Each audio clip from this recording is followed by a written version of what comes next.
ഗുരുർബ്രഹ്മാ ഗുരുർവിഷ്ണു ഗുരുർദേവോ മഹേശ്വര ഗുരു സാക്ഷാത് പരം ബ്രഹ്മ തസ്മൈ ശ്രീ ഗുരവേ നമഃ. ഓം സദാശിവസമാരംഭാം ശങ്കരാചാര്യമധ്യമാം അസ്മദാചാര്യപര്യന്താം വന്ദേ ഗുരുപരമ്പരാ.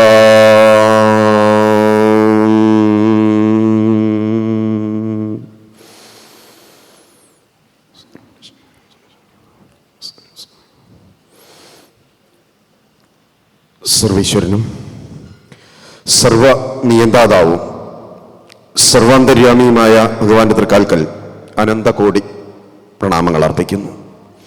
എൻ്റെ മുന്നിലിരിക്കുന്ന ഓരോ സജ്ജനങ്ങളെയും ഞാൻ സാഷ്ടാംഗം നമസ്കരിക്കുകയാണ്. ഗുരുവിൻ്റെ ആധുനിക യുഗത്തിലെ പ്രാധാന്യം എന്താണ് എന്നതാണ് ഇന്നത്തെ വിഷയം. ഗുരുവിന് ആധുനിക യുഗത്തിലല്ല, എല്ലാ കാലത്തും പ്രാധാന്യമുണ്ട്. കുറച്ചുകൂടി കൃത്യമായിട്ട് പറഞ്ഞാൽ, ഗുരു പരമ്പരയില്ലാണ്ട് ഭാരതമില്ല.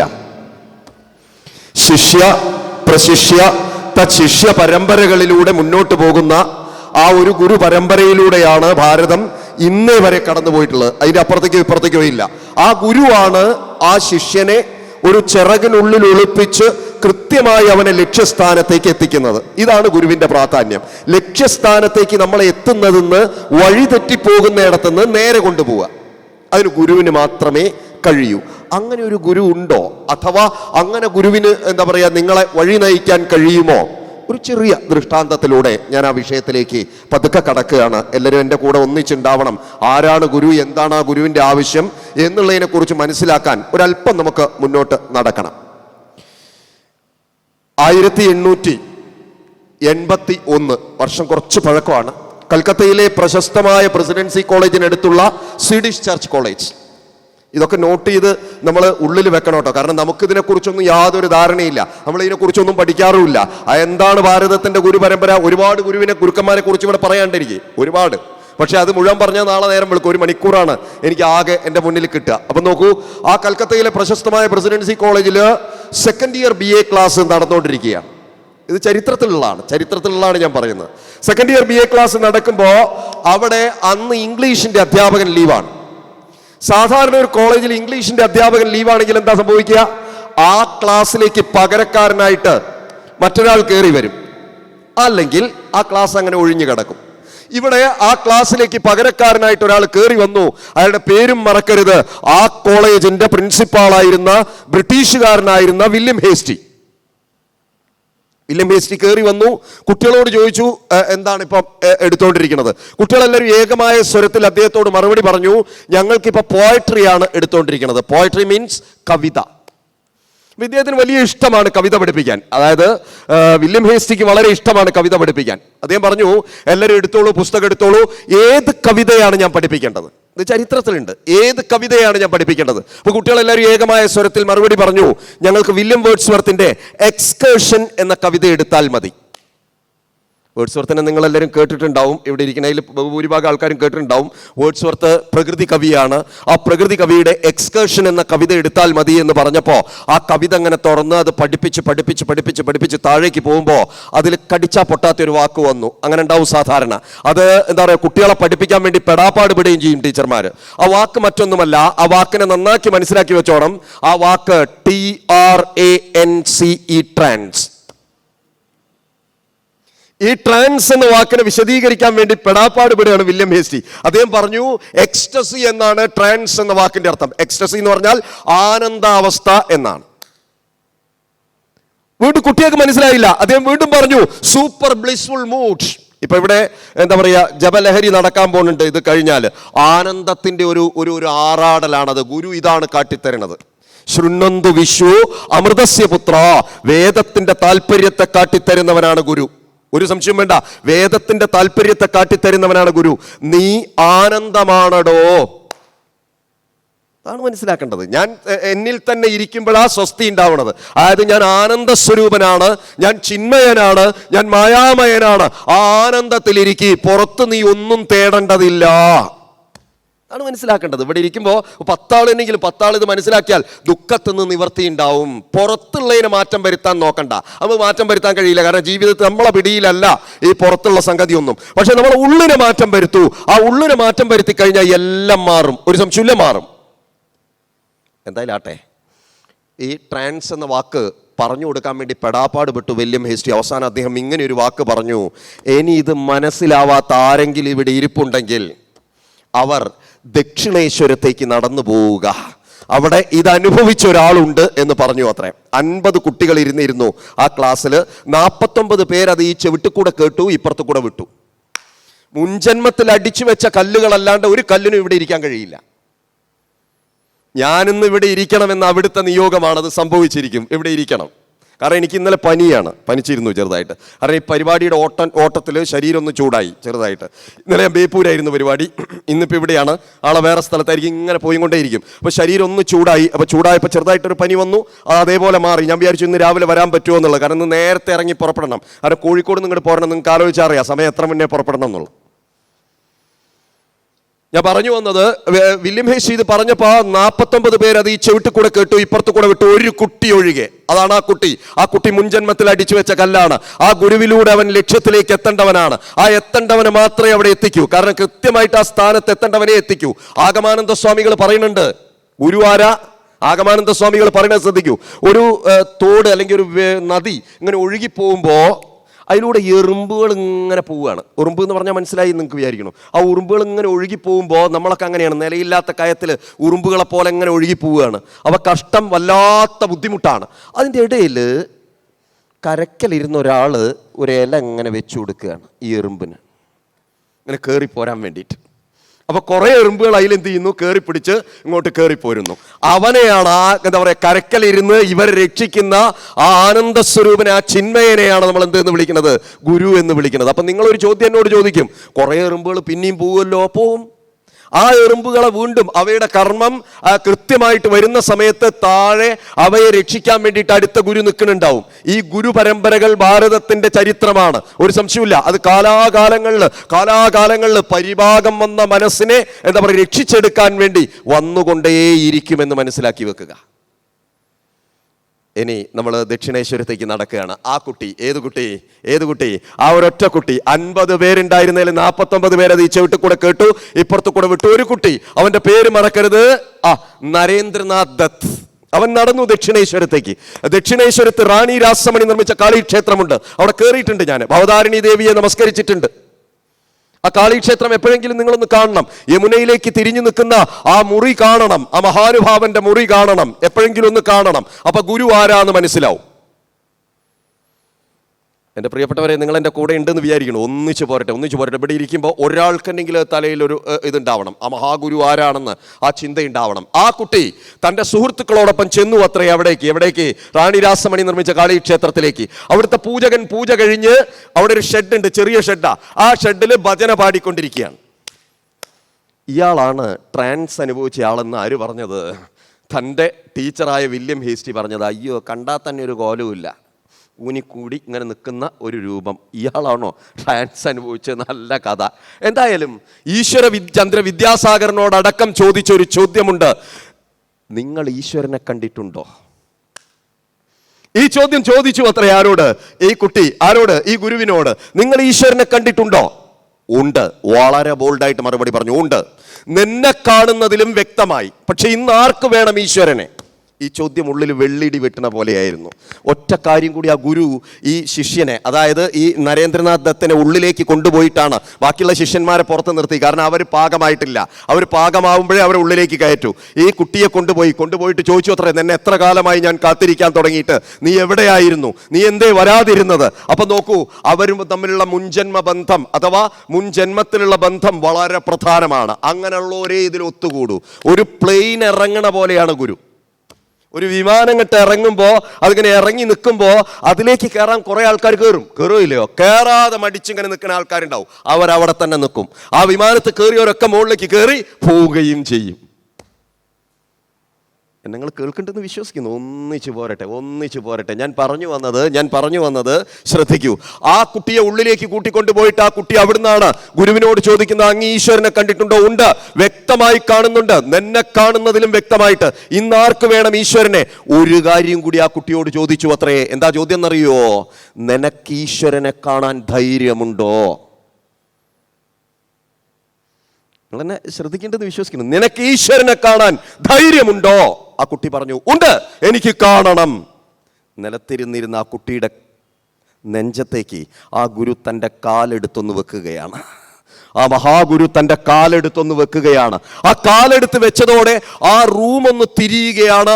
ആനന്ദത്തിന്റെ ചുഴിയിലേക്ക് ആ മഹാ ചെറുപ്പക്കാരൻ, ലോകം കണ്ട എക്കാലത്തെയും പ്രശസ്തനായ ചെറുപ്പക്കാരൻ വീഴുകയാണ്. ആനന്ദത്തിന്റെ ചുഴി എന്ന് പറഞ്ഞാൽ പറഞ്ഞറിയിക്കേണ്ടതില്ലല്ലോ. ആ ആനന്ദത്തിന്റെ ചുഴിയിലേക്ക് വീഴുമ്പോൾ നരേന്ദ്രനാഥ് ദത്ത് ഒരൊറ്റ കാര്യമാണത്രേ ആരോട് പറഞ്ഞത്? ഒറ്റ കാര്യമാണ് ആ ഗുരുവിനോട് പറഞ്ഞത്. അതെന്താണെന്നറിയോ? എനിക്ക് കുടുംബമുണ്ട് കേട്ടോ, എന്നെ പെടുത്തരുത് എന്നാ പറഞ്ഞത്. കാരണം ഞാൻ ഈ ആനന്ദത്തിന്റെ ചുഴിയിലേക്ക് വീണാൽ പിന്നെ എങ്ങോട്ട് പോവില്ല. മറ്റിടത്തേക്ക് ഈ ലൗകികമായ സുഖത്തിലേക്ക് ഭ്രമിക്കാൻ ഞാൻ പോകില്ല. അതുകൊണ്ട് എനിക്ക് കുടുംബമുണ്ട് കേട്ടോ, എന്നെ പെടുത്തരുത് എന്ന് പറഞ്ഞു. അത്രയും അന്നേരം ചിന്തയുണ്ടായിരുന്നുള്ളൂ. ഒന്ന് തൊട്ടു അത്രേ മറ്റേ കൈകൊണ്ട് ഗുരു ഒന്ന് തൊട്ടു. ആ തൊടലോടുകൂടി ആനന്ദത്തിന്റെ കരു അവിടെ അവസാനിച്ചു. മഹാഗുരു ഒന്ന് തൊട്ടോടെ ആനന്ദത്തിന്റെ കരു അവസാനിച്ചു. ഒറ്റ കാര്യം കൂടി ഗുരു പറഞ്ഞു, ഞാനിപ്പോ ഈ ആനന്ദത്തിന്റെ കലവറ ഒരു പെട്ടിയിൽ വെച്ച് പൂട്ടുകയാണ്. നിനക്ക് കുറച്ചും കൂടി കർമ്മം ഇവിടെ ചെയ്യാനുണ്ട്. ഇത് ഞാൻ തന്നു കഴിഞ്ഞാൽ നീ ഒരു നിമിഷം ഈ ഭൂമിയിൽ നിൽക്കില്ല. അതുകൊണ്ട് ആ കർമ്മം ചെയ്തു തീർത്തു കഴിഞ്ഞാൽ നിനക്ക് ഞാൻ ഈ ആനന്ദത്തെ തരും. ആ ആനന്ദം തന്നു കഴിഞ്ഞാൽ നീ ഈ ലോകത്ത് പിന്നീട് കൂടുതൽ ഉണ്ടാവില്ല, ഇവിടെ നിന്ന് നീ പോകും എന്ന് പറഞ്ഞ് ആ കൈകൊണ്ട് തൊട്ടതോടുകൂടി ആനന്ദമില്ലാണ്ടായി. അവിടുന്ന് തിരിച്ചിറങ്ങുകയാണ് നരേന്ദ്രനാഥ് ദത്ത്. തിരിച്ചിറങ്ങുമ്പോൾ ഒരൊറ്റ കാര്യം കൂടി പറഞ്ഞു. എന്താ പറഞ്ഞതെന്നറിയോ? അത് നിങ്ങൾ കാത് കൂർപ്പിച്ച് കേൾക്കണം. എന്താ പറഞ്ഞത്? ഈ കളവന്റെ അടുത്തേക്ക് ഇനിയും വരൂല എന്ന് പറഞ്ഞിട്ടാ പുറത്തേക്ക് ഇറങ്ങണം. നിങ്ങൾ എന്നെ കേൾക്കണ്ടയില്ലേ? ആ ഗുരുവിനെ പറ്റിയിട്ട് ഇതാണ് ഗുരുവിന്റെ പ്രത്യേകത. ഗുരുവിനെ മഹാപരീക്ഷണം നടത്തിയിട്ടാണ് അദ്ദേഹത്തിൽ വിശ്വസിക്കുന്നത്. അതാണ് ശ്രദ്ധിക്കേണ്ടത്. ഈ കളവന്റെ അടുത്തേക്ക് ഇനി ഞാൻ വരൂല. അങ്ങനെ ഇറങ്ങിപ്പോയി. അതൊരു ശനിയാഴ്ച ദിവസമായിരുന്നു. ശ്രദ്ധിക്കണം, അതൊരു ശനിയാഴ്ച ദിവസമായിരുന്നു. പിറ്റേത്തെ ശനിയാഴ്ച ശ്രീരാമകൃഷ്ണ പരമഹംസർ മഹാരാജ് മഹാഗുരു ശിഷ്യന്മാരോട് ഇങ്ങനെ സംസാരിച്ചുകൊണ്ടിരിക്കുന്നതിൻ്റെ ഇടയിൽ എന്താ പറയണത് വെച്ചാൽ, മയിലിന് കറുപ്പ് കൊടുത്താൽ, ഇതാണ് പ്രസംഗിക്കുന്നത്. എന്താണ്?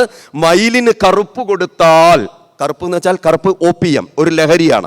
മയിലിന് കറുപ്പ് കൊടുത്താൽ അത് കൃത്യസമയത്ത് തിരിച്ചു വരും എന്ന് പറയും. പണ്ട് വിവേകാനന്ദൻ കയറി വരുന്നു, അഥവാ നരേന്ദ്രനാഥ് ദത്ത് കയറി വരുന്നു. ഇങ്ങനെ കയറി ഇങ്ങോട്ട് വന്നപ്പോ അവിടെ ഇരുന്നു.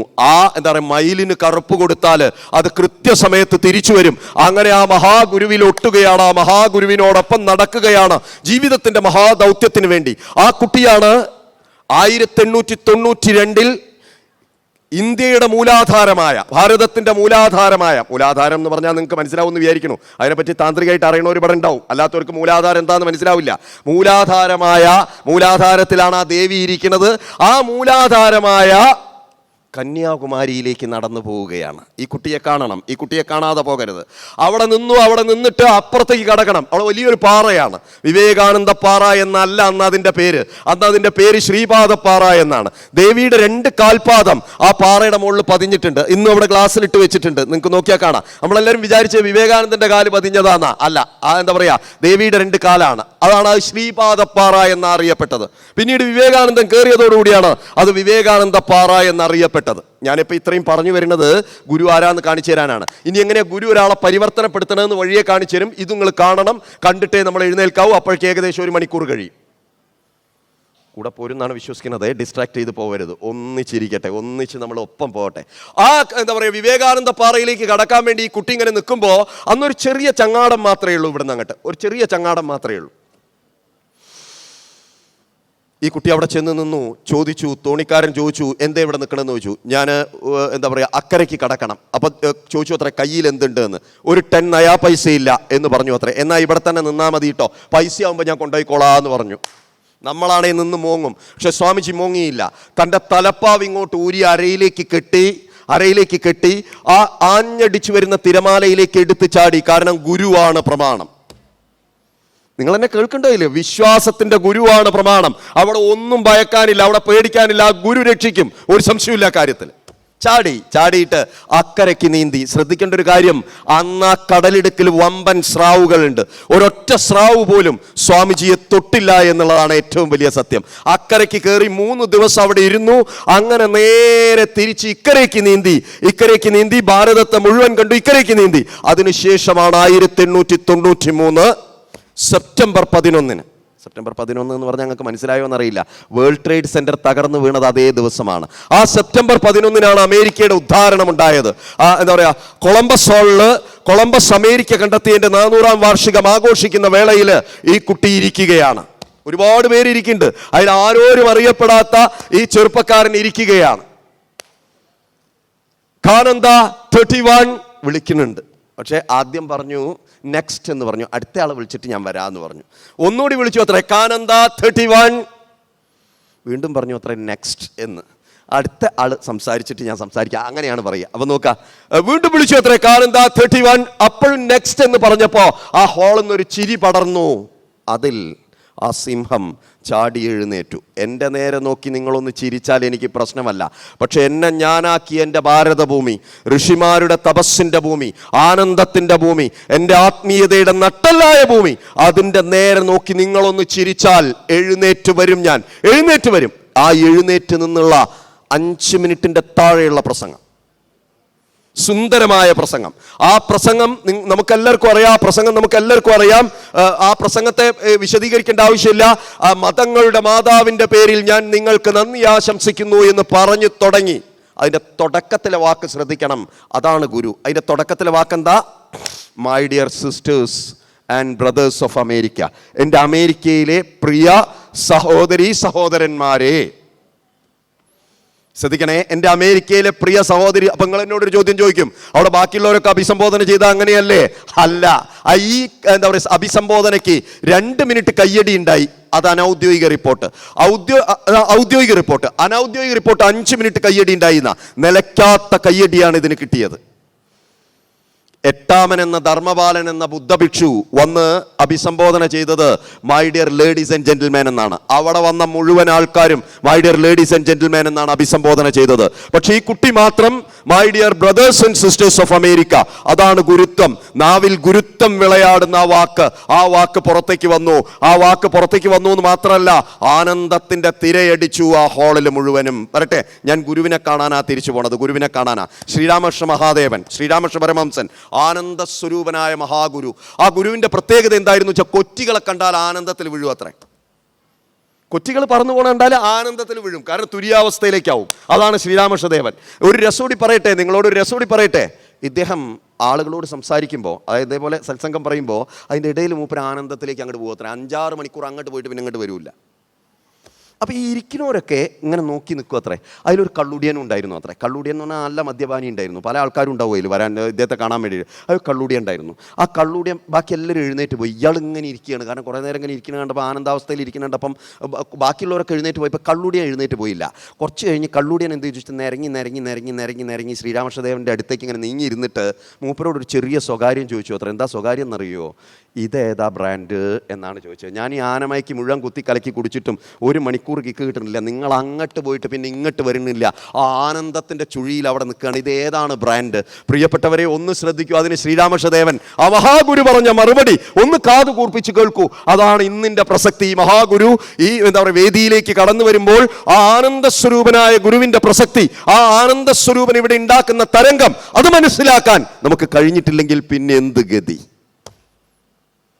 നിങ്ങൾ എന്നെ കേൾക്കണ്ടോ? അതിന് ശ്രീരാമകൃഷ്ണദേവൻ പറഞ്ഞ മറുപടി എന്താ അറിയോ? ഇതാണ് മോനെ ആത്മീയതയുടെ ബ്രാൻഡ്. ഇതടിച്ചോന് പിന്നെ എന്ത് വേണ്ട? ഇതടിച്ചോന് പിന്നെ എന്ത് വേണ്ട? മദ്യചഷകം ചുണ്ടിൽ വേണ്ട. ചോദിക്കൂ ഇദ്ദേഹത്തോട്, ആനന്ദലഹരി എന്താന്നുള്ളത്? അത് ജപലഹരിയാണ്, ഒരു സംശയമില്ല. ആനന്ദത്തിൽ മുഴുകിയിരിക്കുകയാണ്. അത് പാടുമ്പോൾ ബാക്കിയുള്ളവർക്ക് എന്ത് കിട്ടുന്നുണ്ടെന്നല്ല, തനിക്ക് കിട്ടുന്ന ആത്മലാഭാവലത്. ശരിയാണോ അല്ലയോ? ശരി, നിങ്ങൾ ഒരു അനക്കൂല്ല, ശരിയല്ലേ? ഞാനീ പറഞ്ഞത് ശരിയല്ലേ? ഈ ആനന്ദത്തിലിരിക്കാൻ കഴിയണം. അപ്പോൾ ഒരൊറ്റ ചോദ്യം, ഇവിടെ ഒരൊറ്റ ചോദ്യം ഉദിക്കും. ഒരു ഗുരു എങ്ങനെയാണ് ഒരാളെ ട്രാൻസ്ഫോം ചെയ്യുന്നത്, മാറ്റം വരുത്തുന്നത് എങ്ങനെയാണ്? അതുകൂടി കാട്ടിത്തന്ന് നമ്മൾ ഈ സെഷനെ അവസാനിപ്പിക്കുകയാണ്. 2 ആളുകളെ ഈ ഗുരുവിനെ, ശിവാനന്ദ മഹർഷിയെ കണ്ട 2 ഗുരുക്കന്മാരെ കാട്ടിത്തരികയാണ്. ഹിമാലയം എന്നും ഗുരുക്കന്മാരുടെ കേദാരഭൂമിയാണ്, മഹാഗുരുക്കന്മാരുടെ കേദാരഭൂമിയാണ്. നമുക്ക് സങ്കല്പിക്കാൻ പോലും കഴിയാത്ത മഹാഗുരുക്കന്മാരുടെ കേദാരഭൂമിയാണ് ഭാരതം. അവർ നടന്നുപോയ മണ്ണാണിത്, പവിത്രമായ മണ്ണാണിത്.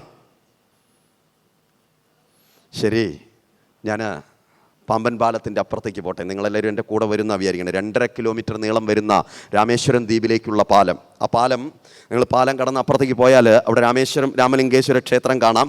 രാമൻ പ്രതിഷ്ഠിച്ചു എന്ന് കരുതപ്പെടുന്ന ക്ഷേത്രം. അതിൻ്റെ തൊട്ട 1 കിലോമീറ്റർ അപ്പുറത്തായിട്ട് ഒരു വീട് കാണാം, കലാംസ് ഹൗസ്.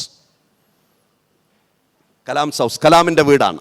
ആ കലാം ഈ എന്താ പറയുക, ഈ രാമലിംഗേശ്വര ക്ഷേത്രത്തിലെ പൂജകന്റെ വീട്ടിൽ കളിച്ച് ചിരിച്ചു വളർന്നവനാണ്. ആ സംസ്കാരം ഉൾക്കൊണ്ടു. എവിടെയാണോ നമ്മുടെ സമ്പർക്കം, അവരുമായിട്ടുള്ള ബന്ധം വരും. അങ്ങനെ എന്താ പറയുക, വളർന്നു വരുമ്പോൾ പക്ഷിശാസ്ത്രികൾ കാര്യങ്ങൾ കാണിച്ചു കൊടുത്തു. അങ്ങനെ ഉള്ളു തുറന്നു. അങ്ങനെ വിമാനത്തിൻ്റെ എന്തെങ്കിലും ഒന്നാവുക എന്ന് വിചാരിച്ച് അതിന് അപ്ലിക്കേഷൻ അയച്ചു. അതിൽ ടെസ്റ്റ് പാസ്സായി. ഇൻ്റർവ്യൂവിൽ 16ാം റാങ്കുകാരനായിട്ട് തള്ളപ്പെട്ടു. കാണണേ, ഗുരു ആരാന്നാ കാണിച്ചു തരുന്നത്. ആ ഗുരു പരിവർത്തനപ്പെടുത്തണേ എങ്ങനെയാന്നാ നോക്കൂ. അങ്ങനെ 16ാം റാങ്കുകാരനായി തള്ളപ്പെട്ട് ഈ ആത്മഹത്യയെക്കുറിച്ച് ചിന്തിച്ച് ആ കുട്ടി നേരെ കയറുന്നത്, തിരിച്ചു വീട്ടിലേക്ക് പോയില്ല, ഹിമാലയത്തിലേക്ക് കയറുകയാണ്. ഒരല്പശാന്തിക്ക് വേണ്ടിയിട്ടാണ് ഹിമാലയത്തിലേക്ക് കലാം കയറുന്നത്. കയറി ഇങ്ങനെ വരുമ്പോൾ ശിവാനന്ദ മഹർഷി എന്ന സിംഹത്തിൻ്റെ മടയിലേക്കാണ് കയറുന്നത്, മഹാഗുരുവിൻ്റെ മടയിലേക്ക്. അവിടെ കയറി ചെന്നപ്പോൾ ശിവാനന്ദ മഹർഷി ഈ കുട്ടിയോട് ചോദിച്ചു അത്രേ, 3ാം കണ്ണ് തുറന്ന ഗുരു. നമ്മൾ മനസ്സിലാക്കണ്ടോ അറിയില്ല, ഇവിടെ ഒരു കണ്ണുണ്ട് നമുക്ക്, 3ാം കണ്ണ്. അഥവാ ശിവൻ എന്ന് പറയുന്നത് നമ്മൾ ശിവമാണ്. അതുകൊണ്ടാണ്, നിങ്ങൾക്ക് അറിയോന്നറിയില്ല, ശങ്കരാചാര്യ സ്വാമികൾ തൻ്റെ ഗുരുവിനെ കാണാൻ പോണ എന്താ പറയുക രംഗമുണ്ട്. ചെറിയ കുട്ടിയായ ശങ്കരൻ നർമ്മദാ തീരത്ത് എന്താ പറയുക തപസ്സനുഷ്ഠിക്കുന്ന തൻ്റെ ഗുരുവിനെ കാണാൻ വേണ്ടി പോകുമ്പോൾ ഇങ്ങനെ നിൽക്കുകയാണ്, ഗുഹയ്ക്ക് പുറത്ത് നിൽക്കുകയാണ് ചെറിയ കുട്ടി. നിൽക്കുമ്പോൾ ഉള്ളുന്ന് ഗുരു വിളിച്ചു ചോദിക്കുകയാണ്, ദാനമഗ്നനായ ഗുരു വിളിച്ചു ചോദിക്കുകയാണ്, കസ്തം, നീ ആര്? അത് ഗുരു എന്താ പറയുക ശിഷ്യനെ പരീക്ഷിക്കാൻ വേണ്ടിയിട്ട് ആ ചോദ്യം, നീ ആര് എന്ന ചോദ്യം ഈ ചെറിയ ശങ്കരൻ, കുട്ടി ശങ്കരനോട് ചോദിക്കുകയാണ്. ആനന്ദത്തിൻ്റെ ലഹരിയിൽ അമർന്ന ആ മഹാഗുരു, ഭാരതത്തിൻ്റെ ഗുരു പരമ്പരയിൽ ഏറ്റവും ശ്രേഷ്ഠമായ ശങ്കരാചാര്യ സ്വാമികളോട് ചോദിക്കുകയാണ്, നീ ആര്? നമ്മളാണ് എന്താ പറയുക, ദാക്ഷായണിയമ്മ മകൻ കുമാരൻ എന്നോ അങ്ങനെ എന്തെങ്കിലും പറയും. പക്ഷേ ഇവിടെ അദ്ദേഹം പറഞ്ഞ മറുപടി എന്താന്ന് നിങ്ങളൊന്ന് കേൾക്കണം. ആര് പറഞ്ഞ മറുപടി? ശങ്കരൻ പറഞ്ഞ മറുപടി. ആ ശങ്കരനെ ഇങ്ങോട്ട് ഉള്ളിലേക്ക് വിളിച്ച് നെഞ്ചോട് ചേർക്കുകയാണ് മഹാഗുരു, എന്താ പറയുക ഗോവിന്ദ ഭഗവത് പാദര്. എന്താണ് ആ മറുപടി? ന പുണ്യം ന പാപം ന സൗഖ്യം ന ദുഃഖം ന മന്ത്രോ ന തീർത്ഥം ന വേദോ ന യജ്ഞ അഹം ഭോജനം നൈവ ഭോജ്യം ന ഭോക്ത ചിദാനന്ദരൂപ ശിവോഹം. പ്രിയപ്പെട്ടവരെ ഒന്ന് ശ്രദ്ധിക്കണം. ഇത് ഞാൻ അതിലൊരൊറ്റ വരിയാ പാടിയത്, ഒരൊറ്റ വരി. അത് കുറച്ചും കൂടി ഉണ്ട്. എന്തായാലും ആട്ടെ. എന്താ പറയുക? ന പുണ്യം, ഞാൻ പുണ്യമല്ല, ഇന്നെ ആരും പുണ്യം എന്ന് വിളിക്കണ്ട. ന പാപം, ഞാൻ പാപിയല്ല, ഇന്ന പാപി എന്ന് ആരും വിളിക്കണ്ട. ന മന്ത്രോ, ഞാൻ മന്ത്രമല്ല, മന്ത്രം ജപിച്ച് അതിൻ്റെ അപ്പുറത്തേക്ക് കടക്കേണ്ടവനാണ്. ന വേദോ, ഞാൻ വേദജ്ഞനാണ്. ന യജ്ഞ, ഞാൻ യജ്ഞമല്ല, അതിൻ്റെ അപ്പുറത്തേക്ക് കടക്കേണ്ടവനാണ്. പിന്നെ ഞാൻ ആര്? ചിദാനന്ദരൂപ ശിവോഹം. സത് ചിത് ആനന്ദരൂപമായ ശിവമാണ് ഞാൻ, ശവമല്ല. ഇത് ഉറപ്പിക്കാൻ ആ ഗുരു. നിങ്ങൾ എന്നെ കേൾക്കണ്ടോ? ഈ ശരീരമല്ല ഞാൻ, ഉറപ്പിക്കൂ. ഇത് നാളെ താഴെ വീഴും, ഒരു സംശയമില്ല. ആരാണോ ജനിച്ചത് അവൻ മരിക്കുക തന്നെ ചെയ്യും, സംശയമൊന്നുമില്ല. പക്ഷെ ഉള്ളിലുള്ളതിന് നാശമില്ല എന്ന് പഠിപ്പിച്ചു കൊടുക്കണം, അത് ആനന്ദമാണെന്ന് പഠിപ്പിച്ചു കൊടുക്കണം, ആ ലക്ഷ്യത്തിലേക്ക് അവനെ അടുപ്പിക്കണം. അതിനാണ് മഹാഗുരു. പ്രിയപ്പെട്ടവരെ, നിങ്ങൾക്ക് എന്നെ മനസ്സിൽ ഞാൻ പറയണത് കേൾക്കുന്നുണ്ടെന്ന് വിശ്വസിക്കുന്നു. എന്തായാലും ആട്ടെ, എന്താ പറയുക, ഈ കലാം, APJ അബ്ദുൽ കലാം, ആവയിൽ പക്കീർ ജൈനുലാബ്ദീൻ അബ്ദുൽ കലാം നേരെ കയറി ചെന്ന് ശിവാനന്ദ മഹർഷിയുടെ ആശ്രമത്തിക്കാണ്. ശിവാനന്ദ മഹർഷിയുടെ ആശ്രമത്തിൽ ചെന്നപ്പോൾ ശിവാനന്ദ മഹർഷി ചോദിച്ചു അത്രേ, ഹേ യുവാവേ, നിന്റെ മുഖത്ത് എന്തോ ഒരു വിഷമമുണ്ടല്ലോ. അപ്പോൾ കലാം പറഞ്ഞു അത്രേ, ഉണ്ട് സ്വാമി, ഞാൻ എയറോനോട്ടിക്കൽ എഞ്ചിനീയറിംഗിൻ്റെ എന്തെങ്കിലും ഒന്ന് ആവുക എന്ന് വിചാരിച്ച് വന്നതാണ്. ഇൻ്റർവ്യൂവിൽ 16ാം റാങ്കുകാരനായിട്ട് തള്ളപ്പെട്ടു, വിഷമിച്ചിട്ടാണ് ഞാൻ ഇങ്ങോട്ട് വന്നത് എന്ന് പറഞ്ഞപ്പോൾ എന്താ പറയുക ഗുരു പറഞ്ഞ വാക്കെന്താണെന്നറിയോ? ഹേ യുവാവേ, നീ ഇത്തരം ജോലിയിൽ വരേണ്ടവനല്ല. അത് അദ്ദേഹം പ്രസിഡന്റായിട്ട് പറഞ്ഞ വാക്കല്ല, ഇത് ശ്രദ്ധിക്കണം. ഋഷയോ മന്ത്രദ്രഷ്ടാര, ഋഷയോ സത്യദ്രഷ്ടാര. ആ ഗുരു മന്ത്രത്തെ അറിഞ്ഞവനാണ്, ആ ഗുരു സത്യത്തെ അറിഞ്ഞവനാണ്. എന്നെ നിങ്ങൾ കേൾക്കേണ്ടത് എന്താ പറയുക, ഒന്നിച്ച് പോരുണ്ടെന്ന് വിശ്വസിക്കുന്നു.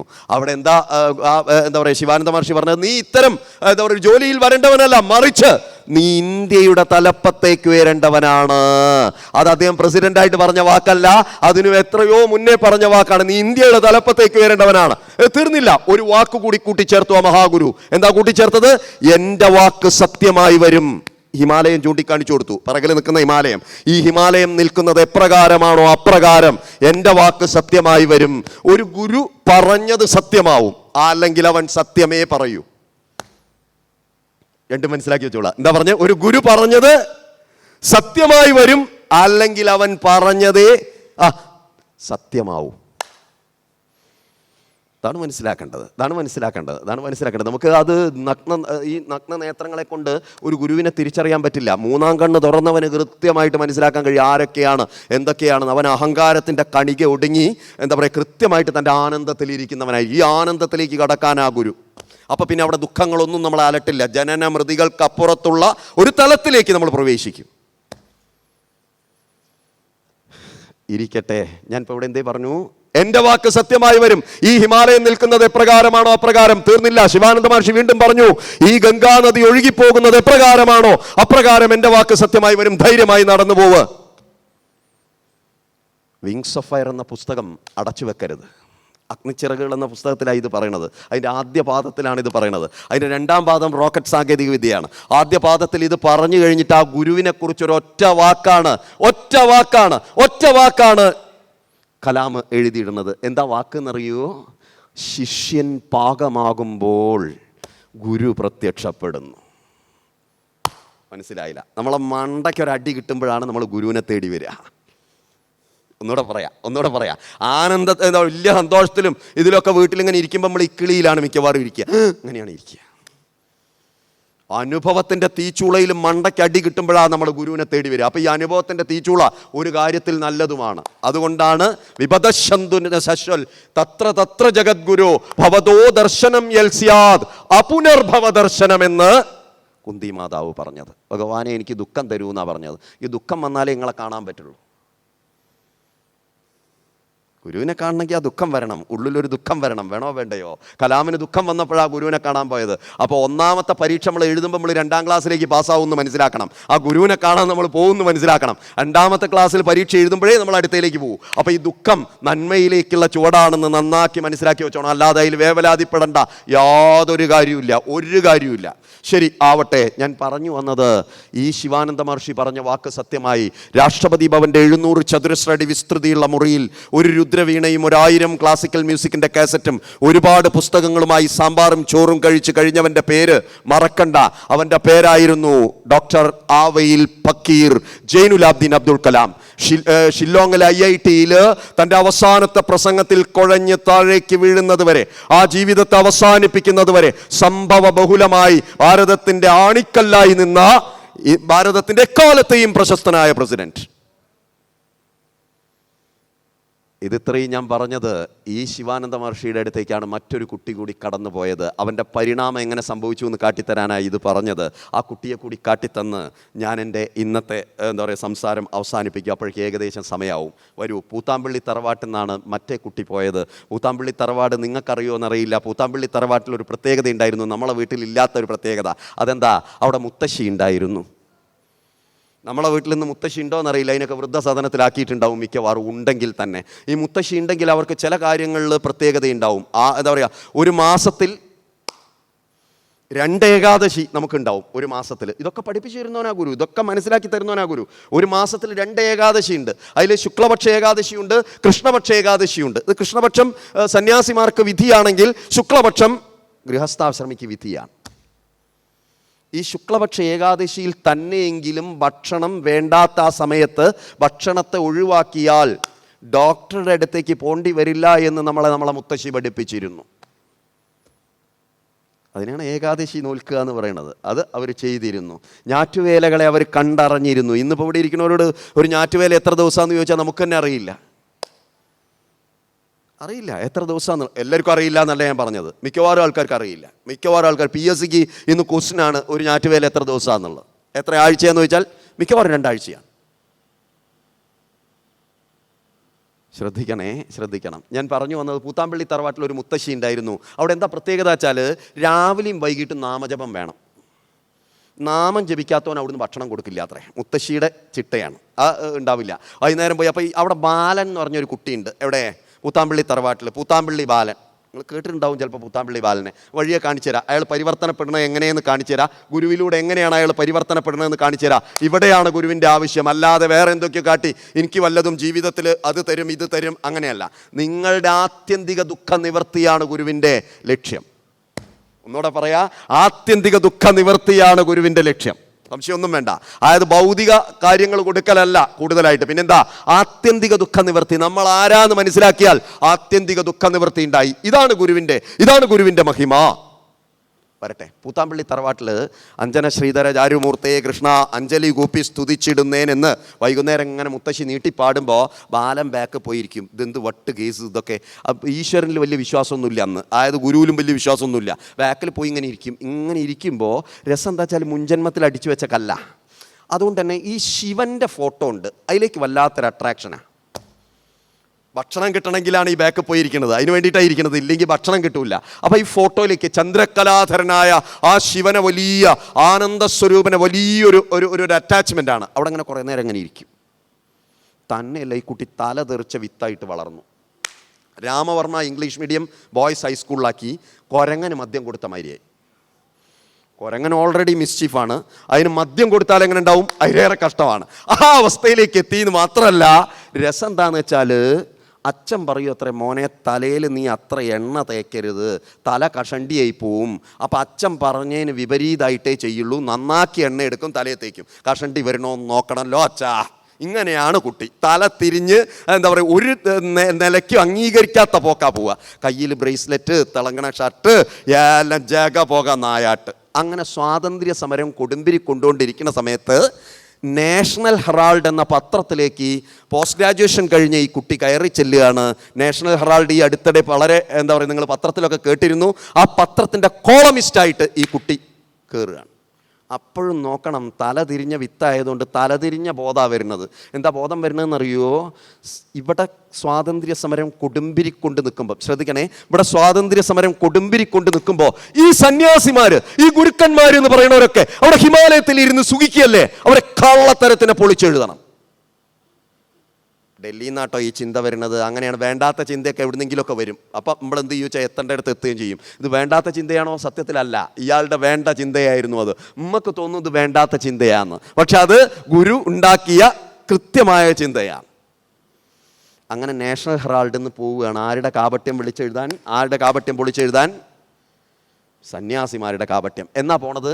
വെള്ളിയാഴ്ചയാണ്. എന്താ വെള്ളിയാഴ്ച പോകാൻ കാരണം? അതിൻ്റെ തൊട്ട് പിറ്റേന്ന് സെക്കൻഡ് സാറ്റർഡേ ആണ്, രണ്ടാം ശനിയാണ്, ഓഫീസിന് അവധിയാണ്. അതിൻ്റെ പിറ്റേന്ന് ഞായറാണ്, ഓഫീസിന് അവധിയാണ്. 2 ദിവസം കിട്ടും ഈ കള്ളന്മാരെ പൊളിച്ചെഴുതാൻ. ഏത് കള്ളന്മാർ? ഈ ഗുരുക്കന്മാർ എന്ന് പറഞ്ഞാൽ അവിടെ പോയിട്ട് ഇങ്ങനെ തപസ്സനുഷ്ഠിക്കുന്ന, ഒരു പണിയില്ലാണ്ട് ഭക്ഷണം കഴിക്കുക, ഇരിക്കുക. പോയി. ആര് പോയി? പൂത്താമ്പള്ളി ബാലകൃഷ്ണ മേനോൻ എന്ന പൂത്താമ്പള്ളി ബാലൻ പോയി. അങ്ങനെ പോയി നേരെ കയറി ചെല്ലുന്നത് ഞാൻ ഈ പറഞ്ഞ, നേരത്തെ നമ്മൾ പറഞ്ഞുവല്ലോ, നമ്മൾ നേരത്തെ പറഞ്ഞല്ലോ, കലാമ് കയറി ചെന്ന ഒരു വഴിയുണ്ടല്ലോ, ശിവാനന്ദ മഹർഷിയുടെ ആശ്രമത്തേക്കാണ് കയറി ചെല്ലുന്നത്. സിംഹത്തിൻ്റെ മടയിലേക്ക് തന്നെയാണ് കയറി ചെല്ലുന്നത്. കയറി ചെന്നു നോക്കുമ്പോൾ എന്താ സ്ഥിതി വെച്ചാൽ, ശിവാനന്ദ മഹർഷി എങ്ങനെ നോക്കാൻ തുടങ്ങി. കാരണം കള്ളനാണോ എന്നാണല്ലോ നോക്കണത്. ഇത് പോകുമ്പോൾ ഒരു ഗ്ലാസ് വെച്ചിട്ടാണ് പോണത്. കള്ളനാണോ എന്ന് ഇങ്ങനെ നോക്കുകയാണ്. അവൻ നോക്കിക്കൊണ്ടിരിക്കുമ്പോൾ ശിവാനന്ദ മഹർഷി നിൽക്കണില്ല, ഇരിക്കണില്ല, ഓടുകയാണ്. നോക്കൂ, മനസ്സിലാക്കേണ്ടത് എന്താ വെച്ചാൽ, ആ താഴ്വാരത്ത് കൃഷി ഉണ്ടാക്കുന്നുണ്ട്. ആര്? പറയൂ, ആര്? ഈ മഹാഗുരു. നിങ്ങൾ വിചാരിക്കുന്ന പോലെയല്ല ഗുരുക്കന്മാർ. നമ്മുടെ ചിന്ത പോലും തെറ്റിപ്പോവുക. ഉത്തരേന്ത്യയിലേക്കൊന്ന് പോയാൽ മതി. എന്തിനധികം, ഞാൻ നിങ്ങളോടൊരൊറ്റ കാര്യം പറയട്ടെ, എന്തിനധികം കാശി വരെയെങ്കിലും ഒന്ന് പോകണമെന്ന് നിങ്ങളോട് താഴ്മയായിട്ട് അപേക്ഷിക്കുന്നു. എന്നോടൊരാൾ ചോദിക്കുക, ഇനിയിപ്പോൾ എങ്ങോട്ടാ അങ്ങ് പോകാൻ താല്പര്യം എന്ന് വെച്ചാൽ, ഇന്ത്യയിൽ ഇനി ഒന്നും കൂടി പോകാൻ എങ്ങോട്ടാ താല്പര്യം എന്ന് വെച്ചാൽ, ഞാൻ പറയും കാശിയാണെന്ന്. കാശിയിലെ മണികർണിക ഘട്ട് എപ്പോഴെങ്കിലും ഒന്ന് കാണണം. മണികർണിക ഘട്ടിൽ 24 മണിക്കൂറും ശവം തേയ്ക്കുകയാണ്. 24 hours ശവം തേയ്ക്കുകയാണ്. ആ ചുടല ഭസ്മത്തിലാണ് കാശി വിശ്വനാഥൻ തൻ്റെ സുന്ദരമായ നടനം നടത്തുന്നത്. നിങ്ങൾ ആ നടരാജ നടനം കണ്ടിട്ടുണ്ടോ എന്നറിയില്ല. അത് തന്നെയാണ് ആനന്ദലഹരി. അതാണ് എന്താ പറയുക, ആനന്ദ തുല്യാവസ്ഥ. എന്താ നടരാജ നൃത്തം? നടരാജൻ്റെ ഒരു കാല് ഇങ്ങോട്ട് ശ്രദ്ധിച്ചാൽ മതി. ഇവിടെ ഡാൻസ് പഠിച്ച കുട്ടികളുടെ അവർക്ക് കൃത്യമായിട്ട് മനസ്സിലാവും. ഒരു കാല് മുയലകൻ്റെ തലയിലാണ്. മുയലകൻ എന്ന് വെച്ചാൽ അധർമ്മം. അധർമ്മത്തിൻ്റെ തലയിലാണ്. മറ്റേ കാൽ അല്പം ഒന്ന് ഉയർത്തിപ്പിടിച്ചിട്ടാണ്. പഠിക്കണം, ഇതൊക്കെ സിമ്പിളാണ്. ഉയർത്തിപ്പിടിച്ച കാൽ അഭയമുദ്രയാണ്. ഒരാൾക്ക് രണ്ട് രീതിയിൽ ഒരാളെ അനുഗ്രഹിക്കാം. ഏതൊക്കെയാ രണ്ട് രീതി? കാലുകൊണ്ടും കൈകൊണ്ടും. ഏതാ കൂടുതൽ കരുത്ത്? കാലുകൊണ്ടുള്ളതാണോ കൈ കൊണ്ടുള്ളതാണോ? ഒരു തർക്കം വേണ്ട, കാലുകൊണ്ടുള്ളതാണ്. പലരും പറയും കൈ കൊണ്ടുള്ളതാണെന്ന്. കാരണം ഇന്ന് ഗുരുക്കന്മാരെയൊക്കെ കയ്യുമല നമ്മൾ പിടിച്ച് തൂങ്ങുന്നത്. കാരണം കോഴിക്കോട് ഒരു സ്കൂളിൽ പോയി സംസാരിക്കാൻ, അതിനിപ്പോൾ പറയുന്നില്ല, സമയം പോകും, എനിക്ക് സമയമില്ല. നാവിൽ നേരം പോക്ക് ഒന്നും അവനെ പറയാതിരിക്കാൻ നിവൃത്തിയില്ല. ഞാൻ ഒരു സ്കൂളിൽ സംസാരിക്കാൻ പോയിരുന്നു. അവിടെ രസകരമായൊരു സംഗതി ഉണ്ടായി. ഇപ്പം ഞാൻ പറയുന്നില്ല, സമയമില്ല. ഒരു കാല് മുയലകൻ്റെ തലയിൽ, ഈ കാല് അഭയമുദ്രയാണ്, ഉയർത്തിപ്പിടിച്ച കാല്. രണ്ട് രീതിയിൽ അനുഗ്രഹിക്കാം. കൈകൊണ്ട് അനുഗ്രഹിക്കാം, കാലുകൊണ്ട് അനുഗ്രഹിക്കാം. അതിൽ ഏറ്റവും പ്രധാനം കാലുകൊണ്ടുള്ള അനുഗ്രഹമാണ്. അഹല്യയെ ശ്രീരാമചന്ദ്രമൂർത്തി അനുഗ്രഹിച്ചത് കാലുകൊണ്ടാണ്. ശ്രദ്ധിക്കണം. പോരാ, മഹാബലിയെ വാമനൻ ചവിട്ടിത്താഴ്ത്തിയറണം. നമ്മൾ തമ്മിൽ കച്ചറ നടക്കും. മുംബൈയിലെ ഒരു പരിപാടിക്കാണ് ഒരു നടൻ, വളരെ ഗംഭീരമായ പ്രസംഗം. നടൻ പറഞ്ഞു, മഹാബലിയെ വാമനൻ പാതാളത്തേക്ക് ചവിട്ടി അങ്ങോട്ട് താഴ്ത്തി എന്ന് പറഞ്ഞു. അപ്പം ഞാൻ ചോദിച്ചു, അത് എപ്പം ചോദിച്ചു. അത് ചോദിക്കണം. കാരണം എന്താ വെച്ചാൽ ഇതിനെപ്പറ്റി യാതൊരു ABCD പോലും അറിയില്ല. അവിടുന്ന് ഇവിടുന്ന് കേട്ട ചില അറിവ് വെച്ച് അങ്ങോട്ടടിച്ചു വിടുക. നോക്കൂ, മഹാബലിയുടെ തലയിൽ കാൽ വെച്ച് അനുഗ്രഹിച്ചു എന്നാ. ചെറിയൊരു അഹങ്കാരം ബാക്കിയുണ്ട്. ഞാൻ കൊടുക്കണോനാന്നൊരു അഹങ്കാരം. ആ അഹങ്കാരം ഉണ്ടായാൽ അവൻ ഗുരുവിലേക്ക് എത്തില്ല, ഉറപ്പായെത്തില്ല. ആ മുടിത്തുമ്പിലാണ് ചവിട്ടാൻ വേണ്ടി പറഞ്ഞത്. നിന്റെ അഹങ്കാരം, മുടിത്തുമ്പ് വരെയുള്ള അഹങ്കാരത്തിൽ ചവിട്ടണം. അതുകൊണ്ടാണ് ഈ മുടിയിലാണ് എല്ലാ കളിയും ഉണ്ടാവുക. നോക്കുക, ഞങ്ങൾ ഗുരു സന്യാസ ദീക്ഷ കൊടുക്കുമ്പോൾ തലമുടി മുണ്ടനം ചെയ്യുക. ആദ്യം നമ്മളെല്ലാ അഹങ്കാരം നിൽക്കുന്നത് തലേൻ്റെ മുകളിലാണ്. നിങ്ങൾ ഈ പഴനിക്ക് പോണത് കണ്ടിട്ടുണ്ടോ അറിയില്ല. പഴനിക്ക് പോകുമ്പോൾ ഒരു 10 വീട്ടിൽ കയറിയിട്ട് ഉഞ്ചവൃത്തി നടത്തുക. പണ്ട് അവരെയാണ് മുനിയാണ്ടി പണ്ടാരങ്ങൾ എന്ന് വിളിക്കുക. മുനിയാണ്ടി പണ്ടാരങ്ങൾ. അവർ 10 വീട്ടിൽ കയറിയിട്ട് ഉഞ്ചവൃത്തി നടത്തും. അപ്പം തന്നെ ആട്ടും തുപ്പൊക്കെ കിട്ടി എല്ലാ അഹങ്കാരവും ഒടുങ്ങും. ചില വീട്ടിൽ ചെല്ലുമ്പോൾ നായനെ അഴിച്ചു വിടുണ്ടാവും, പലതും ചെയ്യുന്നുണ്ടാവും. അപ്പം കിട്ടണമൊക്കെ വാങ്ങി ഇതിൻ്റെ ഉള്ളിലേക്ക് വെച്ചു. പഴനിയിൽ എത്തിക്കഴിഞ്ഞാൽ തലമുണ്ടനം ചെയ്യുക. തലമുണ്ടനം ചെയ്തിട്ട് ചന്ദനം പൂശുക. കാരണം ഇവിടെയാണ് അഹങ്കാരം. എൻ്റെ മുടി പോക്കാൻ ഞാൻ ഒരിക്കലും ആഗ്രഹിക്കില്ല. അതുകൊണ്ട് ആ ചെറുപ്പക്കാർ കുട്ടികളെയൊക്കെ നോക്കൊണ്ടു.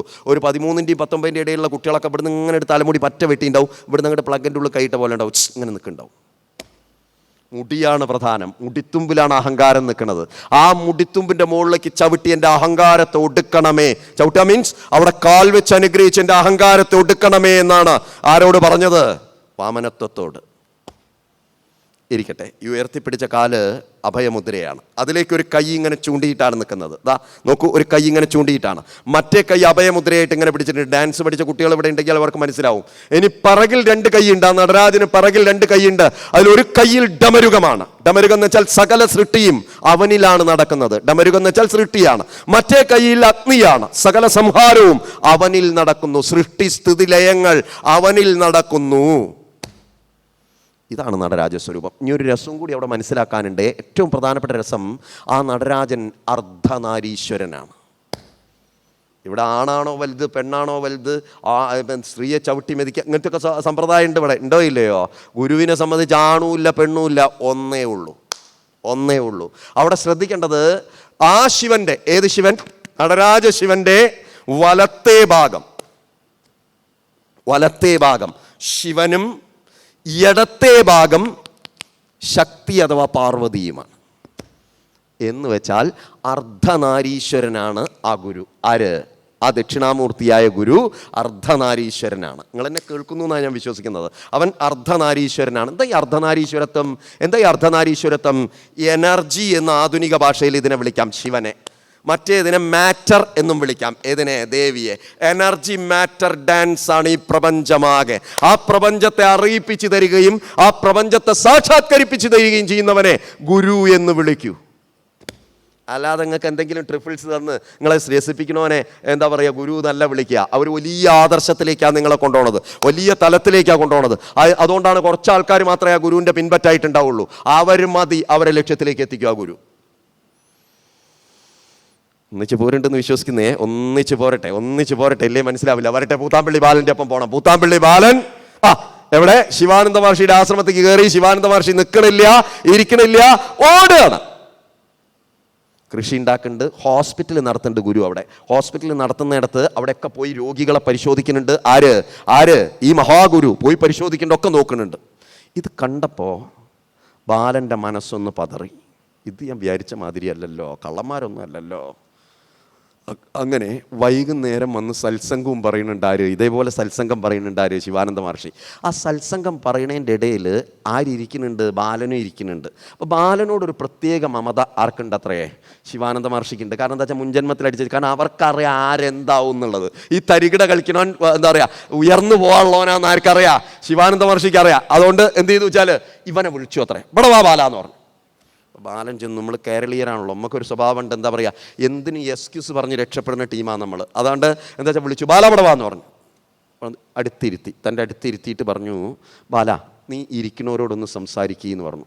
ഈ ഇരിക്കുന്നവരോടൊന്ന് സംസാരിക്കുക പറഞ്ഞപ്പോൾ ബാലൻ പറഞ്ഞു, നമ്മൾ പറയുന്ന പോലെ തന്നെ, കേരളീയർ പറയുന്ന പോലെ തന്നെ, അതിന് എനിക്ക് ആത്മീയതയൊന്നും അറിയില്ലല്ലോ, എനിക്ക് ഉപനിഷത്ത് അറിയില്ലല്ലോ, എനിക്ക് ഗീത അറിയില്ലല്ലോ എന്നൊക്കെ പറഞ്ഞ് ചുളിവിൽ രക്ഷപ്പെടാൻ ആര് നോക്കി, ബാലൻ നോക്കിയപ്പോൾ ബാലനോട് ഗുരു പറഞ്ഞു, ശിവാനന്ദ മഹർഷി പറഞ്ഞു, ബാല നീ ഡൽഹിയിൽ നിന്ന് ഇതുവരെ വന്നില്ലേ, അതിൻ്റെ ഒരു യാത്രാ വിവരണം കൊടുക്ക്. ആർക്ക്? ആർക്ക്? മുന്നിലിരിക്കുന്നവർക്ക്. അന്നേരം ബാലൻ പറഞ്ഞു, എനിക്കതും കഴിയില്ല ഗുരു എന്ന് പറഞ്ഞു. അന്നേരം ശിവാനന്ദ മഹർഷി ബാലനോട് പറഞ്ഞ വാക്കെന്താണെന്നറിയോ നിങ്ങൾക്ക്? ഇത് നമ്മുടെ ഉള്ളിൽ വെള്ളിടി വെട്ടണ പോലെ വെട്ടണം. നമ്മൾ വലിയ കേമന്മാരാണെന്ന് ധരിച്ചിരിക്കണം. നമ്മൾ ഈ വാക്കൊന്ന് ശ്രദ്ധിക്കണം. എന്താണെന്നറിയോ? നിൻ്റെ ഡിഗ്രി സർട്ടിഫിക്കറ്റും നിൻ്റെ SSLC സർട്ടിഫിക്കറ്റും നിൻ്റെ PG സർട്ടിഫിക്കറ്റും ഇങ്ങോട്ട് കൊണ്ടാന്ന് പറഞ്ഞു. അപ്പോൾ ബാലൻ ചോദിച്ചു, അത്ര എന്തിനാന്ന് ചോദിച്ചു. അതിൻ്റെ മുകളിൽ 2 ഈർക്കിലിങ്ങനെ ക്രോസാക്കി വെച്ച്, ഒരു ഈർക്കിലിങ്ങനെ വട്ടത്തിലും വെച്ച്, അതിനൊരു വാലുണ്ടാക്കി 2 ചിറകും വെച്ച് ഒരു നൂല് കെട്ടിയാൽ നമുക്ക് പട്ടം പറത്തിച്ച് കളിക്കാം. അല്ലാതെ എന്തിനാടാന്ന് എൻ്റെ ഡിഗ്രി സർട്ടിഫിക്കറ്റ് കൊള്ളുക? PG വരെ പഠിച്ചു കഴിഞ്ഞിട്ട് ഒരാളോടൊരു 2 വാക്ക് പറയാൻ നിനക്ക് കഴിയില്ലെങ്കിൽ പിന്നെ എന്തിന് ഇതും ചുമന്നുകൊണ്ട്, ഈ കഴുത എന്താ പറയുക, ഇത് കുങ്കുമം ചുമക്കണ പോലെ ഇത് ചുമന്നുകൊണ്ട് നടക്കണ എന്തിനാടാ? ഇതൊരു 10,000 വെള്ളിടി ഉള്ളിൽ വെട്ടണ പോലെയാണ്. അതുവരെ ഞാൻ എന്തോ വലിയ കോപ്പിലെ രാജാവായിരുന്നു എന്നാണ് ആര് വിചാരിച്ചത്? ബാലൻ. ഒരു ബലൂണ് കുത്തി പൊട്ടിക്കണ പോലെ ഗുരു അതിനെ പൊട്ടിച്ചു എന്ന് മാത്രമല്ല, ശിവാനന്ദ മഹർഷിയോട് ബാലൻ പറഞ്ഞു, എനിക്ക് നിങ്ങളെ അടുത്തുനിന്ന് ഉപനിഷത്ത് പഠിക്കണം എന്ന് പറഞ്ഞു. അപ്പോൾ ശിവാനന്ദ മഹർഷി പറഞ്ഞു, എന്നെ ഇവിടെ നിർത്തൂല. എവിടെ? ഇവിടുന്ന് പഠിപ്പിച്ചു തരൂല. തപോവനസ്വാമി ഉണ്ട്. തപോവനസ്വാമിയെ നിങ്ങൾക്കറിയുമെന്നറിയില്ല. പൂർവാശ്രമത്തിൽ പാലക്കാട്ടുകാരനാണ്. തപോവനസ്വാമിയുടെ സഹോദരൻ ഉണ്ടായിരുന്നു. വയനാട്ടിൽ എൻ്റെ പ്രഭാഷണം കേൾക്കാൻ വേണ്ടിയിട്ട് വലിയ സന്തോഷം എനിക്ക് തോന്നി. എറണാകുളത്തും 2 തവണ ഉണ്ടായിരുന്നു. 3ാമത്തെ തവണ ഞാൻ ചെന്നപ്പോൾ അദ്ദേഹത്തെ കാണാനില്ല. ഞാൻ ചോദിച്ചു എന്താ പറ്റിയെന്ന്. അദ്ദേഹം ഇടയ്ക്ക് ഹിമാലയത്തിൽ പോകും, തിരിച്ചു വരും. അദ്ദേഹം സമാധിയായി എന്ന് പറഞ്ഞു. അതുപോലെ തന്നെ ഗുരു നിത്യചൈതന്യയുടെ പ്രഥമ ശിഷ്യ, അങ്ങനത്തെ പലരും മുന്നിൽ, ആരൊക്കെ പ്രമുഖന്മാരാ മുന്നിലിരിക്കുക എന്ന് നമുക്ക് പറയാൻ പറ്റില്ല. മഹാത്മാക്കളാ മുന്നിലുണ്ടാവും, നമുക്ക് അറിയില്ല ആരൊക്കെയാണ് വന്നിരിക്കണം എന്നുള്ളത്. അതുകൊണ്ട് അവരെ നമസ്കരിച്ചിട്ടാണ് നമ്മളിവിടെ ഇരിക്കുക. അത്രയും മഹാത്മാക്കൾ, നമുക്ക് കണ്ടാൽ മനസ്സിലാവാൻ കഴിയാത്ത ആൾക്കാർ, അത്രയും ഗംഭീരന്മാർ മുന്നിലിരിക്കുന്നുണ്ടാവും, പറയാൻ പറ്റില്ല. ശ്രദ്ധിക്കൂ. എന്തായാലാട്ടെ, തപോവനസ്വാമിയുടെ അടുത്തേക്ക് അയച്ചു. തപോവനസ്വാമിയുടെ അടുത്തേക്ക് ചെന്നപ്പോൾ ബാലന്റെ വിചാരം എന്താ വെച്ചാൽ, അവിടെ പോയാൽ സുഖമായിട്ടിരിക്കുക, ഭക്ഷണം കഴിക്കുക, ഉപനിഷത്ത് പഠിക്കുക, ഭക്ഷണം കഴിക്കുക, ഉപനിഷത്ത് പഠിക്കുക, നല്ല സുഖമല്ലേ. പക്ഷെ അങ്ങോട്ട് എത്തിയപ്പോഴാണ് മനസ്സിലായത്, ആരുടെ അടുത്തേക്ക്? തപോവനസ്വാമിയുടെ അടുത്തേക്ക് എത്തിയപ്പോഴാണ് മനസ്സിലായത് ഇതിലും വലിയ മടയിലേക്കാണ് കയറിയത് എന്ന്. തപോവനസ്വാമി പറഞ്ഞു അത്രേ, ബാല നീ ഒരു കാര്യം ചെയ്യ്, പച്ചക്കറി കൃഷി ഉണ്ടാക്കുക എന്ന് പറഞ്ഞു അത്രേ. കാരണം ഒരു ജോലി ചെയ്യാൻ കഴിയാത്തവന് ഗുരു ആവാൻ കഴിയില്ല. കേൾക്കണ്ടോ ഇല്ലയോ? അതായത് ഒരു ജോലി മര്യാദയ്ക്ക് ചെയ്തു തീർക്കാൻ കഴിയാത്തവന് പറയൂ സന്യാസത്തിലേക്കോ ഗുരുത്വത്തിലേക്കോ കടക്കാൻ കഴിയില്ല. തൻ്റെ കരുത്തിൽ ആദ്യം അവൻ എന്താ പറയുക, പൂർണ്ണബോധ്യമുള്ളവനായിരിക്കും. പച്ചക്കറി കൃഷി ഉണ്ടാക്കുക എന്ന് പറഞ്ഞപ്പോൾ നമ്മൾ കേരളത്തിൽ നിന്ന് പോയവരെ പോലെ തന്നെയാണ്. വെള്ളം എവിടെ? ഒട്ടനെ തപോവനസ്വാമി പറഞ്ഞു അത്രേ, താഴെ കൂടി ഗംഗ ഒഴുകിപ്പോണത് കാണില്ലേ ബാലാ നീ, ബക്കറ്റ് എവിടെ? ഷെഡിൽ അതാ ബക്കറ്റ് എടുത്തുകൊണ്ടൊന്ന് ഒഴുക്കിയെന്ന് പറഞ്ഞു. ഒരു രക്ഷയില്ല, നിവൃത്തിയില്ല. വെള്ളം കോരിക്കൊണ്ടുവരിക, ഒഴിക്കുക, പച്ചക്കറി ഉണ്ടാക്കുക. അങ്ങനെ പച്ചക്കറി ഉണ്ടാക്കി. അങ്ങനെ പതുക്കെ എന്ത് പഠിപ്പിക്കാൻ തുടങ്ങി? ഉപനിഷത്ത് പഠിപ്പിക്കാൻ തുടങ്ങി. ഇനിയാണ് ശ്രദ്ധിക്കേണ്ടത്, ഒരു ഗുരു എങ്ങനെയാ ഒരു കുട്ടിയെ പരിവർത്തനപ്പെടുത്തുന്നതെന്നാണ് ഇനി കാട്ടിത്തരാൻ പോണത്. കാത് കൂർപ്പിച്ച് കേൾക്കൂ, കാത് കൂർപ്പിച്ച് കേൾക്കൂ. അങ്ങനെ പഠിച്ചുകൊണ്ടിരിക്കുമ്പോൾ ഈ ഉപനിഷത്തിൽ മിക്കവാറും ഒരു വാക്കുണ്ട്. എന്താ വാക്കെന്നറിയോ? സർവം ഖലിതം ബ്രഹ്മ, ഇത് മുഴുവൻ ബ്രഹ്മമാണ്. ഈശാവാസ്യം ഇതം സർവം, ഇത് മുഴുവൻ ഈശ്വരത്വമാണ്. ഇതാണ് നിരന്തരം ഏതിൽ പറഞ്ഞു കൊടുക്കുന്നത്? ഉപനിഷത്തിൽ. വേദത്തിൻ്റെ താല്പര്യ നിർണയമാണ് ഉപനിഷത്ത്. ശ്രദ്ധിക്കേണ്ടെന്ന് വിശ്വസിക്കുന്നു, ഒന്നിച്ച് പോരുണ്ടെന്ന് വിശ്വസിക്കുന്നു. അപ്പോൾ ഇതിങ്ങനെ എല്ലായിടത്തും ഈശ്വരനാണ്, എല്ലാം ഈശ്വരനാണ്, ഈശ്വരനാൽ ഇതെല്ലാം മൂടപ്പെട്ടിരിക്കുന്നു എന്ന് പറഞ്ഞപ്പോൾ ബാലന് നമ്മളെപ്പോലെ ഒരു ഡൗട്ട് തോന്നി, ഒരു സംശയം. എന്താ സംശയം എന്നറിയോ? ഇതൊക്കെ ഈശ്വരനാണെങ്കിൽ ഗുരു പിന്നെ എന്തിനാണ് ഈ ഉപനിഷത്ത് പഠിക്കുന്നത് എന്ന് ചോദിച്ചു അത്രേ.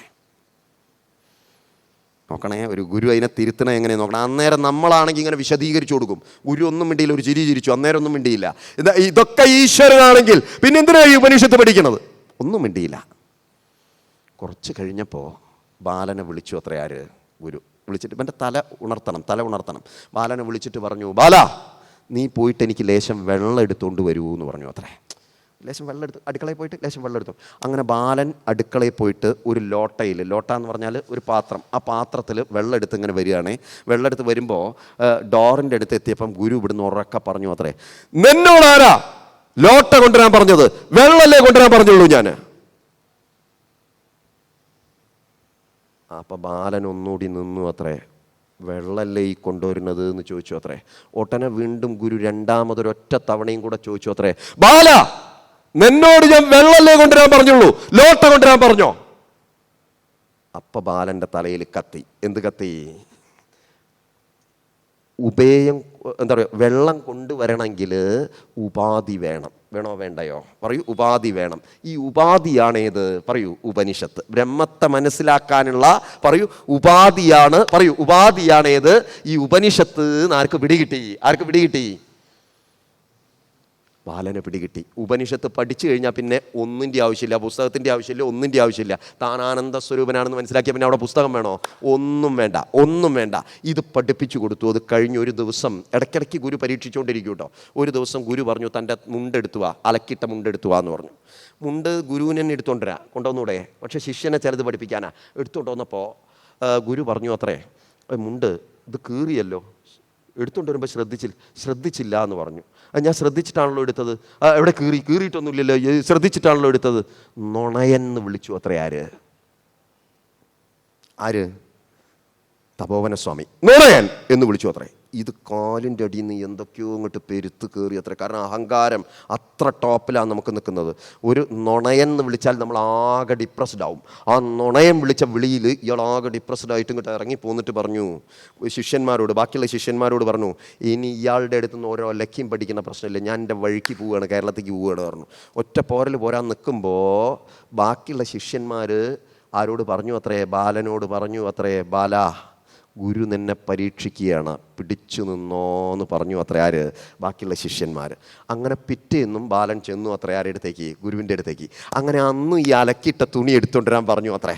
അന്നും പറഞ്ഞു അത്രേ, കീറി, ഇത് ശ്രദ്ധിച്ചില്ലല്ലോ, എടുത്തില്ല, നുണയൻ അന്നും വിളിച്ചു അത്രേ. ആ നുണയൻ എന്ന് വിളിച്ചപ്പോൾ ബാലൻ പറഞ്ഞു അത്രേ, ഒരു പക്ഷേ എന്ന് പറഞ്ഞു അത്രേ.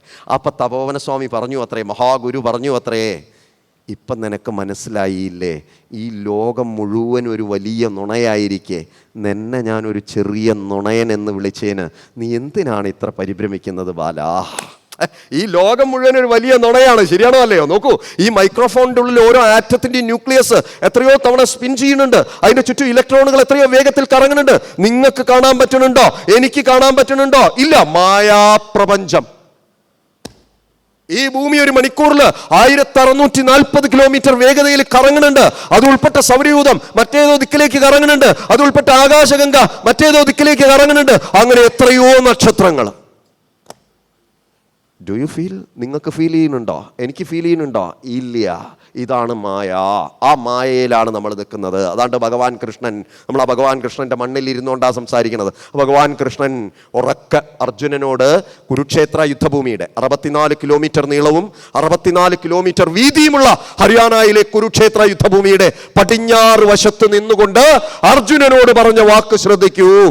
ഈശ്വര സർവഭൂതാനാം ഹൃദ്വേഷ അർജുന തിഷ്ഠതി.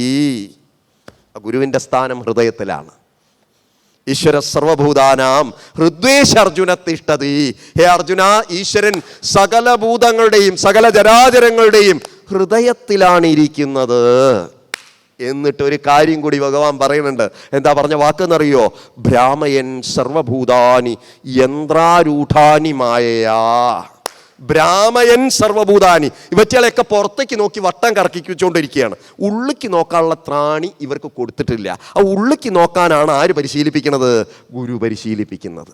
ആ ഉള്ളിക്ക് നോക്കാൻ കഴിയാണ്ട് പുറത്തേക്ക് നോക്കി മായിക ലോകത്തിൽ ഇക്കിളിയിൽപ്പെട്ട് ഒടുങ്ങുന്നു ജീവിതം. ശരിയാണോ അല്ലയോ? അല്ലെങ്കിൽ ഈ ലോകമില്ല.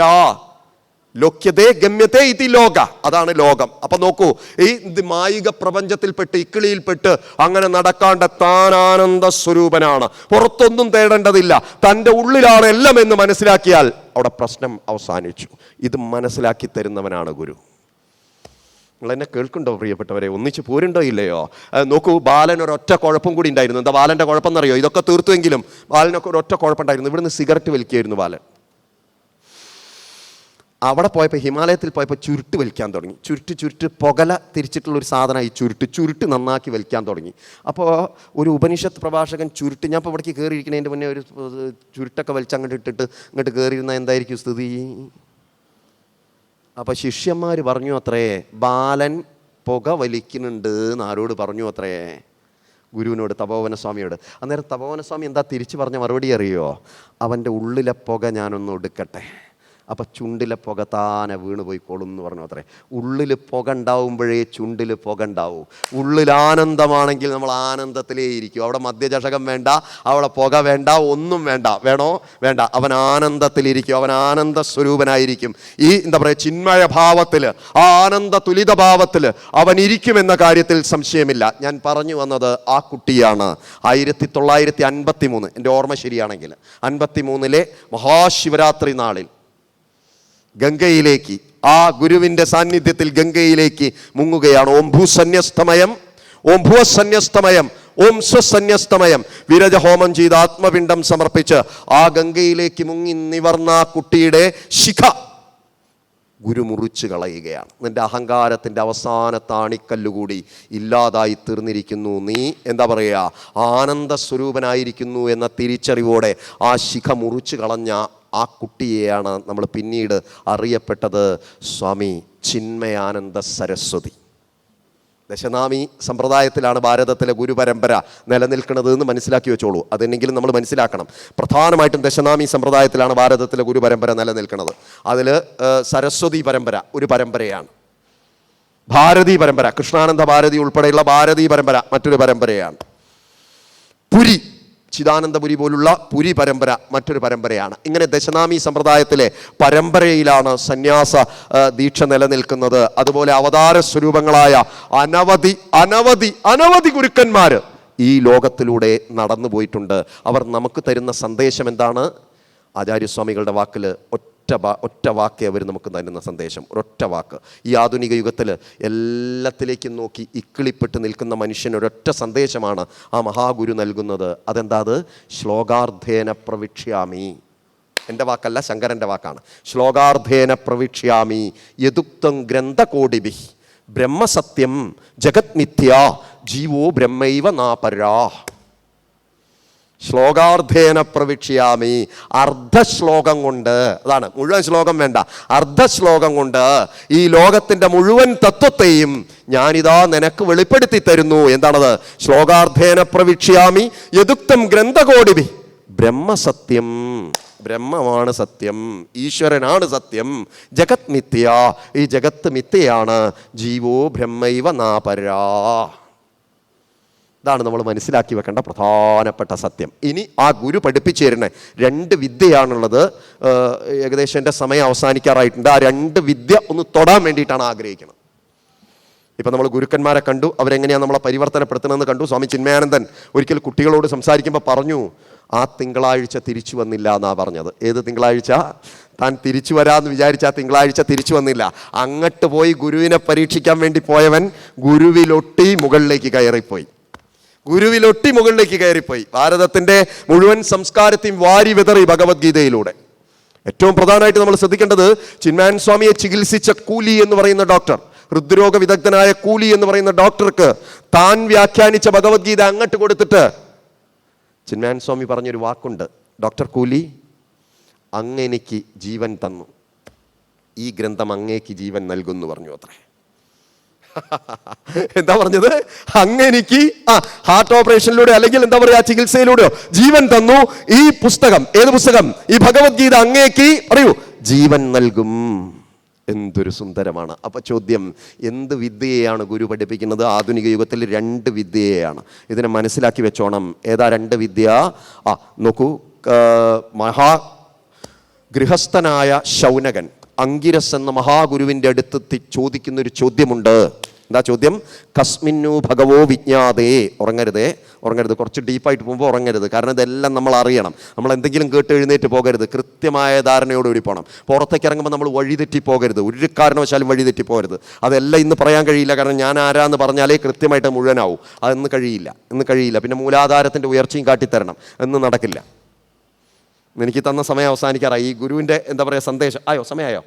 അപ്പം എന്നാൽ പിന്നെ ഞാൻ ആ 2 വിദ്യയെക്കുറിച്ച് ഞാൻ ഇന്ന് പറയുന്നില്ല. കാരണം എന്തായാലും ഇതൊന്ന് പറഞ്ഞു നിർത്താം. ശ്ലോകം ഒന്ന് പറയാം. കസ്മിന്നു ഭഗവോ വിജ്ഞാതേ സർവമിതം വിജ്ഞാതം ഭവതീതി. എന്തൊന്നറിഞ്ഞു കഴിഞ്ഞാലാണ് ഇക്കാണായതിനെ മുഴുവൻ അറിയാറായിത്തീരുന്നത്. അതിന് ഗുരു പറഞ്ഞ മറുപടി ദ്വേ വിദ്യയെ വേദിതവ്യേന. 2 വിദ്യ അറിയപ്പെടേണ്ടതാണ്. ഒന്ന് പരാ ചൈവ പരാച. അതിൽ പര എന്താന്ന് പറയേണ്ടത്? തത്രാപരാ ഋഗ്വേദോ യജുർവേദോ സാമവേദോ അഥർവ ശിക്ഷാകൽപ്പം വ്യാകരണം നിരുക്തം ചന്തോ ജ്യോതിഷമിതി. എന്നിട്ട് അപരാവിദ്യയെക്കുറിച്ച് പറയുന്നുണ്ട്. പരാവിദ്യയെക്കുറിച്ച് പറയേണ്ട അഥഫ് പരാ യയാ തദക്ഷരമധിഗമ്യതേ.